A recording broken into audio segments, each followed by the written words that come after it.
Welcome back. It is the Flow Friday Sports Show on Flow FM, and it is time to look at the River Murray Netball Association with Pat Brown. Always good to speak with you on a Friday, Pat, and it's been a couple of weeks since we last spoke. How are you? I'm good, thanks, Dan. And you? Going very well, thank you. I'm going to ask you to cast your mind all the way back to Saturday, the 1st of June. It feels like forever ago after that long weekend, but the River Murray Netball A-graders all had a well-earned rest last weekend.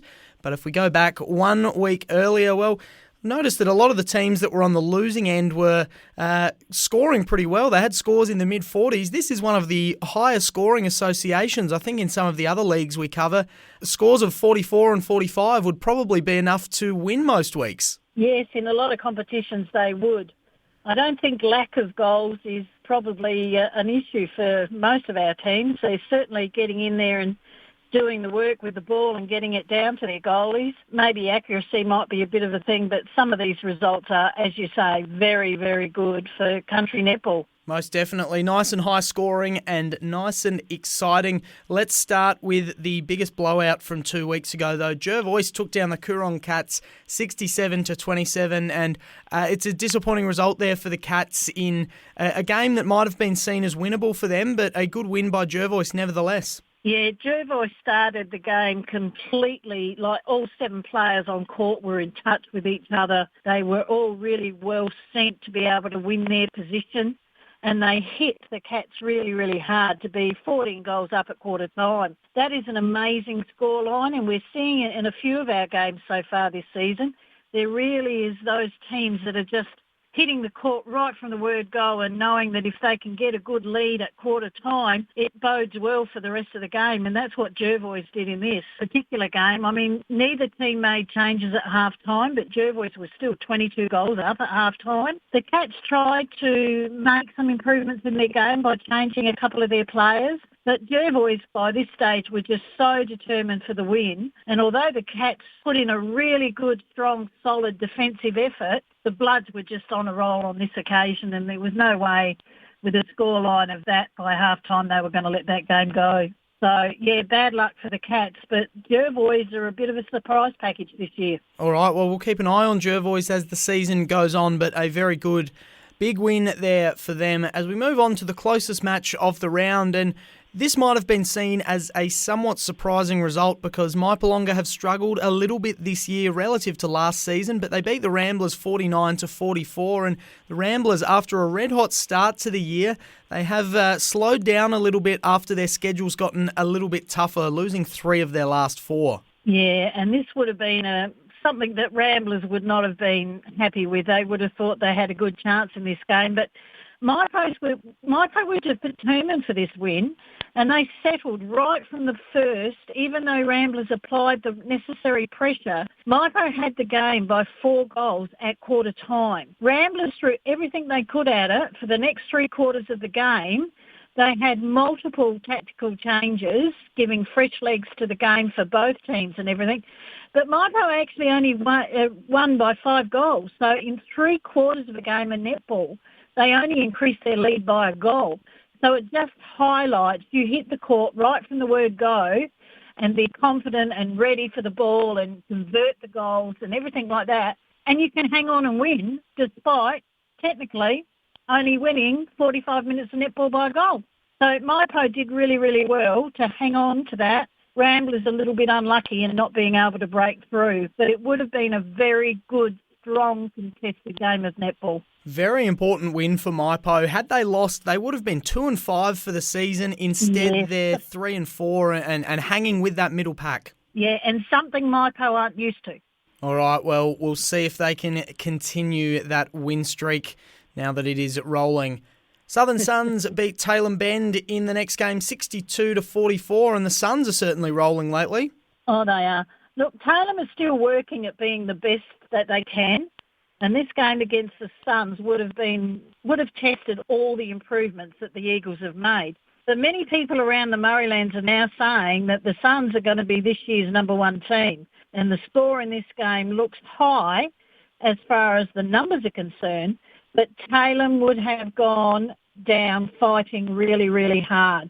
They are a very strong, confident, believing team in themselves. They're just not clicking every aspect of their play at the moment. But the Suns are on a roll. And the silver lining there for Tailem Bend, they lost by 18 goals, but had they lost by 19 or 20 goals, they would have given the Southern Suns top spot, but instead they're trailing the Imperials by just 0.12%, equal on premiership points, because the Imperials had their first loss for the season. The Mallee Storm took them down in a massive clash, and it was a pretty big win in the end, 56-45. Yeah, it was a result, the Storm, 11-goal victory over the team is considered normally to be the number one most feared side in the River Murray, but not for this year. Tennille Gray and Chelsea Ferns coming up from Adelaide from Tango have certainly made a difference to the Storm team, and Tennille's accuracy in goals is just astounding, definitely the sort of conversion you would expect from a Premier League player. But that confidence has lifted the entire team. And although Imps tried to counter-attack, it did show that they are like other clubs and are battling that conversion of blending young and old. And it's a challenge that the team is working on, and so far they've had success until this game. But you can start to see the older, tireder legs are not running through the games like they used to in the past. So they're going to have to work on that if they really want to be one of the teams fighting for the grand final. But the Storm players have definitely found their niche. And like I said, when you have a goalie like Tennille Gray that can convert just about any shot, you can just see the impact it has on the side and how much it lifts them. So every defender who takes that intercept and turns the ball around, when they see the ball go through the hoop, they almost give themselves a bit of a pump to say, yes, that's my goal because I turned it around. And it's really great when you have a goalie that can do that for you. All right, good insights into the round 8 action. Let's look to round 9 now. Pat and Mannum had the bye last week. They're back in action this weekend, and they haven't played in 3 weeks because of the 2 weeks off. So they might be a bit rusty coming up against Jervois. Could be a danger game for Mannum. It would normally be seen as a confident win for Mannum, but Jervois have been a bit, as I said, the surprise package. So the Roos, like Ramblers, would have to expect more points so far into the season. So they will really want to go after this game. After Jervois had such a good win last week, they'll be on a bit of a high too. So this will be a bit of a danger game for Mannum in what would normally be seen as their game. So they've got slightly height advantage over Jervois. That might make a bit of difference. But I'm actually looking at this game as maybe our first potential draw for the season. Now, my tipping's been off this year, so please don't quote me on this one, but I think it's going to be a very close game. Yeah, I'm not too sure. It could go either way. All right, the tip's in for a draw, the rare tip for a draw. We'll see how that one turns out. You might want to give me the sack after that one, Ben. No, your job's safe. Don't worry about that. The Coorong Cats are hosting the Southern Suns, and a good chance for a percentage booster for the Suns to take top spot. This will be one of the hardest challenges for the Cats to face at home. The Suns are on a really confident roll, and after a good win last week, they'll only look for more success this week. The Cats will try hard, but the Suns are a super confident side at the moment, and with the struggles that the Cats have had in getting their combinations to settle in the various thirds of the game, this will be a win for the Suns, but I hope the Cats can come off the court confident that they are on the improve and their turn will come. All right, we better race through these last 2 games. And Pat, I'm going to let you pick which one is the match of the round, Imps v Maipo or Ramblers v Mallee Storm. Look, in the past I would have said definitely Imps v Maipo, but with the changes to the Maipo side, look, it's an old battleground, but Imps will want to prove that they are still a main contender, and after going down last week, they'll come out firing really, really hard this week.